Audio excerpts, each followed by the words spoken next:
रूस की राजधानी मॉस्को में पुलिस की पेट्रोलिंग कार से भीषण किस तरह से एक्सीडेंट हुआ है वो तस्वीरें आपको दिखाते हैं, जिसने कोरियर लेकर जा रहे एक स्कूटी वाले को टक्कर मार दी। हादसे में स्कूटी सवार युवक की मौत हो गई।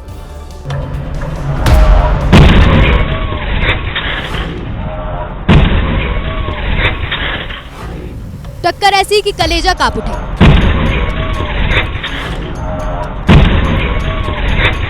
कार की टक्कर से स्कूटी वाला करीब 50 फीट दूर जाकर गिरा और स्कूटी उससे भी आगे।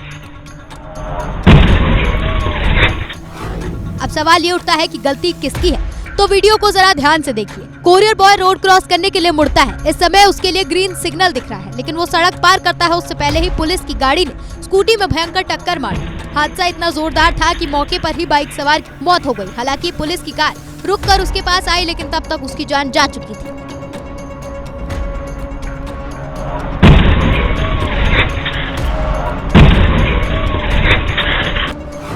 हालांकि जेब्रा लाइन पर क्या स्कूटी दौड़ाई जा सकती है, इसको लेकर भी सवाल है कि क्या इसकी इजाजत थी। सवाल ये भी है कि पुलिस ने बिना ग्रीन सिग्नल गाड़ी इतनी तेज क्यों दौड़ाई।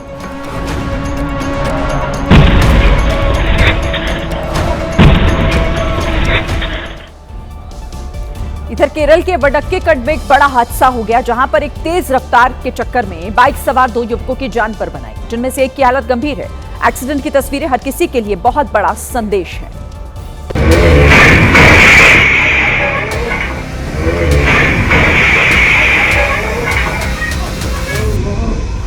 कार मुड़ी और अचानक कोहराम मच गया।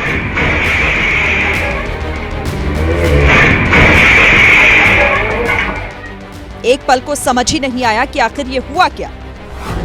सफेद रंग की कार मुड़ ही रही थी, उसी समय हवा में बातें करती एक बाइक पीछे से आई और कार से टकरा गई। हादसे के पीछे तेज रफ्तार को ही बड़ी वजह माना जा रहा है, क्योंकि कार बेहद आराम से मुड़ रही थी। अगर बाइक की स्पीड सामान्य होती तो शायद ये हादसा नहीं होता। ऐसे में सड़क पर चलिए तो जरा संभल कर, ताकि ऐसे हादसों से बचा जा सके। बिहार के बेगूसराय में बेखौफ बदमाशों ने कानून व्यवस्था को ठेंगा दिखाते हुए दिन दहाड़े लूट की घटना को अंजाम दिया। नकाबपोश बदमाशों ने सिर्फ 5 मिनट के भीतर गहने की दुकान को लूट लिया। दुकान में घुसते ही बदमाशों ने पिस्तौल दिखाकर लॉकर की चाबी ली और गहनों को एक बैग में भरा और वहां से फरार हो गए। इससे पहले हेलमेट पहना एक बदमाश दुकान में दाखिल हुआ। दुकानदार ने समझा कि वो ग्राहक है, तभी उसके पीछे मुंह ढके 2 और बदमाश वहां पहुंच गए और दुकान में दाखिल होते ही उन्होंने पिस्तौल निकाल ली। और जब दुकानदार और वहां बैठे शख्स ने इसका विरोध किया तो उन्होंने मारपीट शुरू की। दुकानदार को बुरी तरह पीटने के बाद बदमाश करीब 1.5 किलो चांदी के गहने लेकर वहां से फरार हो गए। इस घटना के बाद दुकानदारों में दहशत का माहौल है। हिमाचल प्रदेश के कांगड़ा से पशु क्रूरता का एक ऐसा मामला सामने आया जिसे देखकर आपका भी मन सिहर जाएगा। वहां माजरा इलाके में एक जिंदा गाय को आवारा और भूखे कुत्तों के बीच छोड़ दिया गया, जिसके बाद वो कुत्ते गाय पर टूट पड़े और चारों तरफ से नोचते दिखाई दिए। कुत्ते भी 1-2 नहीं बल्कि करीब 300 थे, जो उस गाय पर चारों तरफ से हमला कर रहे थे।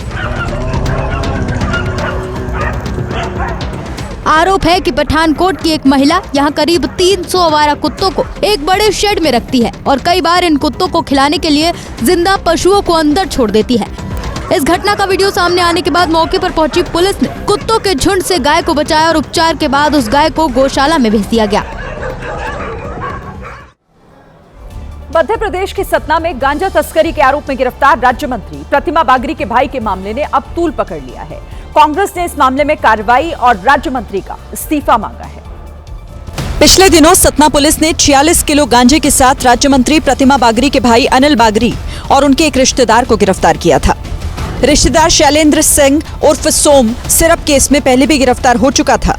जो प्रतिमा बागरी के परिवार के बहनों और भाई को पकड़ा गया गांजा बेचते हुए लंबी खेप, ये क्या मैसेज है? यानी ये सरकार खुद नशे में इन्वॉल्व है। कांग्रेस ने प्रतिमा बागरी से इस्तीफा मांगा। वहीं जब इस मामले पर खजुराहो समीक्षा बैठक में पहुंची राज्य मंत्री से सवाल किया गया तो वो नाराज हो गए। मैम, आपके भाई पकड़े हैं गांजा तस्करी में, क्या कहेंगे? जबरदस्ती की बात क्यों करते हो तुम लोग? उस वक्त प्रतिमा बागरी ने कोई जवाब नहीं दिया और गुस्से में वहां से चली गईं। लेकिन जब मामला और बढ़ा तो राज्य मंत्री ने इस मुद्दे पर सफाई देते हुए कहा, कानून अपना काम कर रही है, जो गलत करेगा उसको सज़ा मिलेगी। और जिस तरह मीडिया अपने आप से रिश्तेदार बना लेता है, मेरा अनुरोध है कि पहले आप उसकी पुष्टि कर लें। महाराष्ट्र के छत्रपति संभाजीनगर में एक शादी समारोह के दौरान चोर ने सबके सामने पर्स उड़ा लिया। पीड़ित की शिकायत पर पुलिस आरोपी की तलाश में जुट गई है। आरोपी ने चोरी की इस घटना को तब अंजाम दिया जब बैंक्वेट हॉल में शादी की रस्में चल रही थी। मंच के पास खड़ी कुछ महिलाएं बातचीत कर रही थी। आरोपी भी उनके पास ऐसे खड़ा था जैसे वो मेहमान हो। काफी देर तक वो महिला की बातें सुनता रहा और जब उसे लगा कि सभी लोग व्यस्त हैं, तब वो पर्स के पास पहुंचा और उसे उठाकर वहां से चलता बना। पर्स में 2 मोबाइल और नकदी समेत कुल 17,000 रुपए का सामान रखा था। फिलहाल आरोपी की तलाश जारी है।